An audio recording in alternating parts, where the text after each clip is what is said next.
原来蝙蝠才是禽与兽的结合体，两面三刀的祖师爷。据说很久很久以前，鸟兽之间发生了一场激烈的战争，山丘原野都变成了战场。野兔怒斩山鸡，掉落于悬崖；山羊不敌山鸡，只能走为上策；马儿被小鸟射中屁股，仓皇逃命；鸭子被猴子一棒打了鸭蛋出走。甚至公鸡和田园狗这样的家禽走兽都参与其中。平时互为天敌的猫和老鼠变成了同仇敌忾的战友，只是八戒死性不改，贪吃美食，被敌军指导老巢。战斗越演越烈，没有一丝转好的迹象。而在争斗的兵荒马乱之中，唯有蝙蝠按兵不动，因为他自作聪明，想在战斗中渔翁得利。于是当鸟类占据优势时，站在鸟类一边，时而当作运行武器的后勤，时而成为假意冲锋陷阵的勇士。而当兽类占据上风时，他又站到了兽类一边。万一被哪方抓住，他也有很好的理由搪塞。被兽类抓住就说自己是兽类，身形和老鼠一模一样；当被鸟类抓住，他就说自己是鸟类的一员，毕竟他也有高贵的翅膀。就这样，他可以在战场上自由穿梭，专门捡拾散落的武器拿去换钱，可谓大发横财。然而战争总有结束的一天，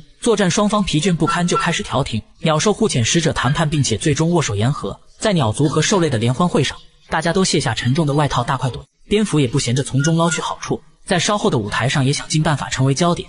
鸟类和兽类的领导看在眼里，他们这才明白蝙蝠是个厚颜无耻的家伙。被当场质问时，他依然说自己既可以是鸟类，也可以是兽类。此话惹怒了鸟兽大家庭，原来蝙蝠就是欺强派，一心只想占便宜的无耻之徒，两面三刀。于是无论鸟类还是兽类都不愿收留他。从那以后，即便是如此不知羞耻的蝙蝠，也无颜面在白天露面，只能在黑夜里灰溜溜的觅食，又躲回洞中。这也可能是蝙蝠昼伏夜出的由来。